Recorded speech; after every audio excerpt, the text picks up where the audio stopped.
Hi friends, welcome back to my channel. അപ്പോൾ നമ്മളൊരു pan വെച്ചിട്ടുണ്ട്, കുറച്ച് എണ്ണ ഒഴിച്ചു കൊടുത്തു. എണ്ണ ഒന്ന് ചൂടായി വരുമ്പോഴേക്കും നമ്മൾ ഇതിനകത്തേക്ക് ചേർത്ത് കൊടുക്കുന്ന വെളുത്തുള്ളിയാണ് കേട്ടോ. ഒരു മീഡിയം ടൈപ്പ് വെളുത്തുള്ളി ആണെങ്കിൽ ഒരു 15 എണ്ണം എടുക്കാം. അത് നമുക്കിതിലേക്ക് ചേർത്ത് കൊടുക്കാം. 15 to 20 എടുക്കാം കേട്ടോ. എന്നിട്ട് നമുക്കിതിനകത്തേക്ക് ചേർത്ത് കൊടുക്കാം. ഇനി നമുക്കിത് ലൈറ്റായിട്ടൊന്ന് വഴറ്റിയെടുക്കണം, ചെറുതായിട്ടൊന്ന് സോഫ്റ്റ് ആവണം. ഇനി നമ്മളിതിനകത്തേക്ക് ചേർത്ത് കൊടുക്കുന്ന എരിവിനനുസരിച്ച് വറ്റൽമുളകാണ്. അത്യാവശ്യം നല്ല എരിവുള്ള മുളകായതുകൊണ്ട് തന്നെ ഞാൻ 2 എണ്ണം എടുത്തിട്ടുണ്ട്. കാശ്മീരി ചില്ലിയൊക്കെ ആണെങ്കിൽ നിങ്ങൾക്ക് അളവ് കൂട്ടാം കേട്ടോ, നല്ലൊരു കളറും ഒക്കെ കിട്ടും. അപ്പോൾ എരിവിനനുസരിച്ച് മാത്രം ചേർത്ത് കൊടുക്കുക. ഇനി ഇത് രണ്ടും കൂടി നന്നായിട്ടൊന്ന് വഴറ്റിയെടുക്കാം. ഈ സമയത്ത് നമുക്കിതിനകത്തേക്ക് തക്കാളി ചേർത്ത് കൊടുക്കണം. നല്ല വലുപ്പമുള്ള ഒരു തക്കാളി, ഒരു ചെറുതൊക്കെ ആണെങ്കിൽ 2 എണ്ണം ചേർക്കാം കേട്ടോ. ആ ഒരു രീതിയിലെടുക്കാം. അത്യാവശ്യം നല്ല വലുപ്പമുള്ള തക്കാളി ചേർത്ത് കൊടുക്കണം. നല്ല പഴുത്ത തക്കാളിയാണ് കൂടുതൽ ടേസ്റ്റ്.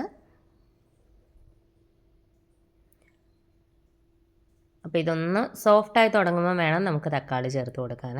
നല്ല ടേസ്റ്റി ആയിട്ടുള്ള ഒരു ചട്നിയാണ് കേട്ടോ. നിങ്ങൾ മസ്റ്റായിട്ടും ട്രൈ ചെയ്ത് നോക്കുക. കുറച്ച് ദിവസം മുന്നേ ഞാനൊരു ചട്നി ഇട്ടിട്ടുണ്ടായിരുന്നു, ഉള്ളി വെച്ചിട്ട്. വ്യത്യസ്തമായൊരു ചട്നിയാണ് കേട്ടോ. കാണാത്തവർ അത് കണ്ടു നോക്കുക. ലിങ്ക് ഈ വീഡിയോയുടെ ഡിസ്ക്രിപ്ഷനിൽ കൊടുത്തിരിക്കാം. ഒന്ന് സോഫ്റ്റ് ആവണം, ഒരുപാട് അങ്ങ് റോസ്റ്റാക്കി എടുക്കണ്ട. ജസ്റ്റ് ഒന്ന് വഴണ്ട് വരണം ആ വെളുത്തുള്ളിയൊക്കെ. അപ്പോഴാണ് ആ ഒരു റോ ടേസ്റ്റ് ഉണ്ടാവാതിരിക്കുക. അല്ലെങ്കിൽ നമ്മളിത് അരച്ച് കഴിയുമ്പോൾ ആ ഒരു റോ ടേസ്റ്റ് വരും കേട്ടോ. അതുകൊണ്ടാണ്. അത്യാവശ്യം സോഫ്റ്റായി വരട്ടെ. ഇനി നമുക്ക് ഇതിനകത്തേക്ക് തക്കാളി ചേർത്ത് കൊടുക്കേണ്ടതുണ്ട്.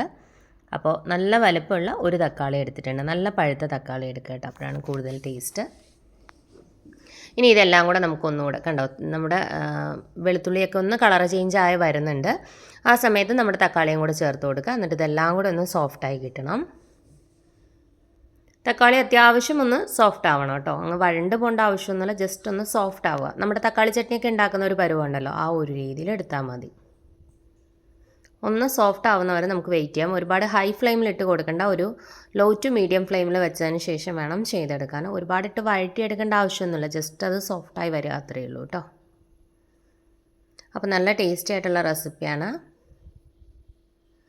ഇപ്പോൾ നമുക്ക് അപ്പോൾ തേങ്ങ ഇല്ലാതെ ചെയ്യാൻ പറ്റുന്ന കുറച്ച് ചട്നി റെസിപ്പീസ് നമുക്ക് നോക്കാം. അപ്പോൾ എല്ലാവരുടെയും കയ്യിൽ എപ്പോഴും തേങ്ങ ഒന്നും ഉണ്ടാവില്ലല്ലോ.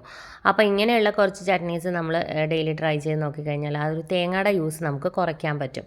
അപ്പോൾ ഇതിനകത്തേക്ക് കുറച്ച് മല്ലിയില കൂടി ഇട്ട് കൊടുക്കുന്നുണ്ട്. അത്യാവശ്യം നന്നായിട്ട് ഇട്ട് കൊടുക്കാം കേട്ടോ, നല്ലൊരു ഫ്ലേവറും ഒക്കെ കിട്ടും.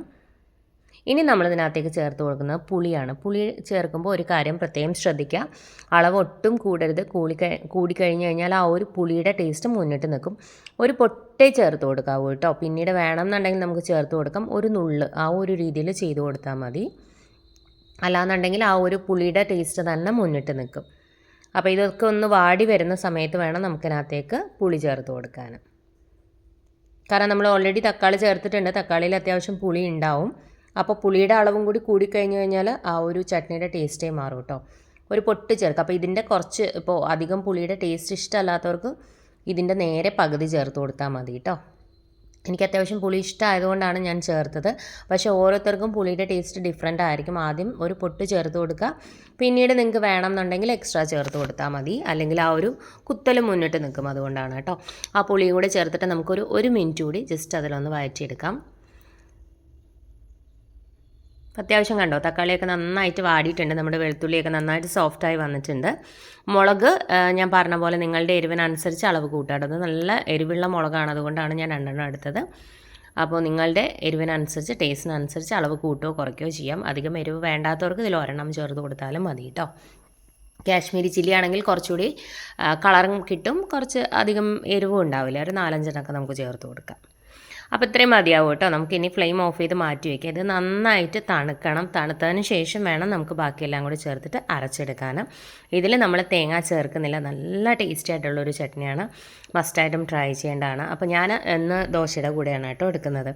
നല്ല ചൂട് ദോശയും ഈ ഒരു ചമ്മന്തി നല്ല കോമ്പിനേഷനാണ് കേട്ടോ. എപ്പോഴും നമ്മൾ തേങ്ങ ചേർത്തുള്ള ചട്നീസാണ് നമുക്ക് കൂടുതലും മലയാളികൾക്ക് പ്രിയം അല്ലേ.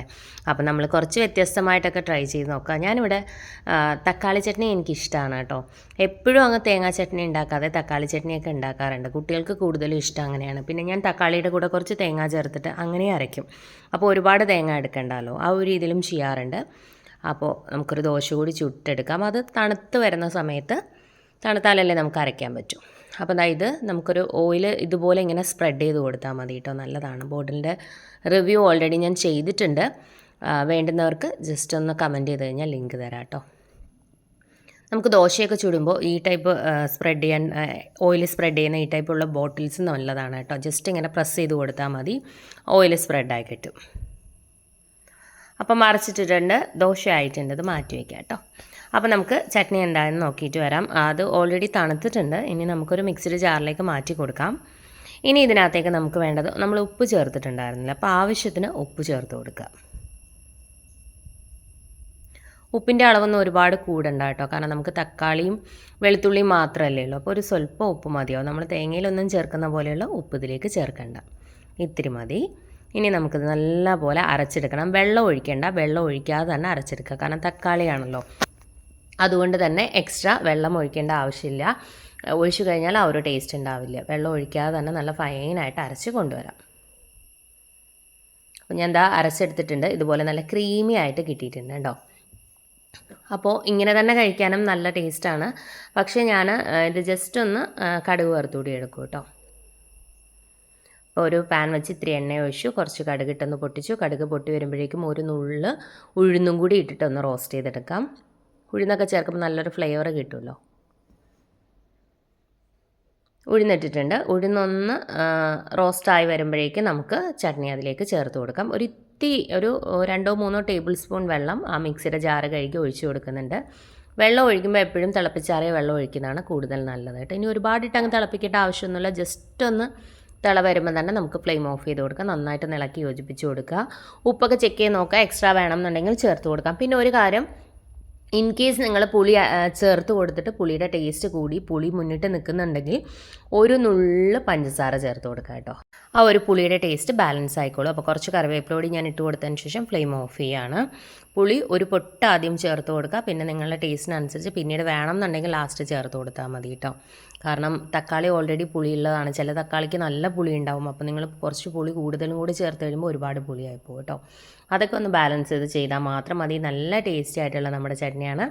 മസ്റ്റായിട്ടും ട്രൈ ചെയ്യുക. എണ്ണയിൽ ഒരു ഇത്തിരി വെള്ളം കൂടി ഒഴിച്ചിട്ട് ഒന്ന് മിക്സ് ചെയ്യുക. ഒരുപാട് ലൂസാക്കരുത്. എന്നിട്ട് ഒരുപാടിട്ട് തിളപ്പിക്കേണ്ട ആവശ്യമൊന്നുമില്ല. ഒന്ന് മിക്സ് ചെയ്ത് ഒന്ന് തിള വരുമ്പോൾ അപ്പോൾ തന്നെ ഫ്ലെയിം ഓഫ് ചെയ്ത് കൊടുക്കുക കേട്ടോ. അപ്പോൾ മസ്റ്റായിട്ടും ട്രൈ ചെയ്യുക. ട്രൈ ചെയ്തിട്ട് എങ്ങനെയുണ്ടായിരുന്നു എന്ന് ഫീഡ്ബാക്ക് അറിയിക്കാൻ മറക്കരുത്. ഇതുപോലെ തന്നെ ഒരു വ്യത്യസ്തമായിട്ടുള്ള ഉള്ളി ചട്നിയുടെ റെസിപ്പിയാണ് കേട്ടോ ഈ ഇടയ്ക്ക് ഞാൻ ചെയ്തിട്ടുള്ളത്. നമ്മൾ സാധാരണ രീതിയിൽ ഉള്ളി ചമ്മന്തി ചെയ്യുന്ന പോലെയല്ല, ഉഴുന്നൊക്കെ ഇട്ടിട്ട് ഒരു പ്രത്യേക രീതിയിൽ ചെയ്യുന്നതാണ്. അപ്പോൾ അതിൻ്റെ ലിങ്ക് ഞാൻ ഈ വീഡിയോയുടെ ഡിസ്ക്രിപ്ഷനിൽ കൊടുത്തിരിക്കാം. അപ്പോൾ എല്ലാവരും ഒന്ന് ട്രൈ ചെയ്ത് നോക്കുക. ട്രൈ ചെയ്തിട്ട് ഫീഡ്ബാക്ക് അറിയിക്കണം. അതുപോലെ തന്നെ ലൈക്ക് ചെയ്യാനും ഷെയർ ചെയ്യാനും കമൻറ്റ് ചെയ്യാനും മറക്കരുത് കേട്ടോ. ഇതുപോലെയുള്ള റെസിപ്പീസൊക്കെ ഇഷ്ടമാകുന്ന ഫ്രണ്ട്സിനും ഫാമിലിയിലും ഒക്കെ ഉള്ളവരുണ്ടെന്നുണ്ടെങ്കിൽ വീഡിയോസ് ഒന്ന് ഷെയർ ചെയ്ത് കൊടുക്കണേ. ചാനൽ ഒന്ന് സപ്പോർട്ട് ചെയ്യാൻ പറയുക.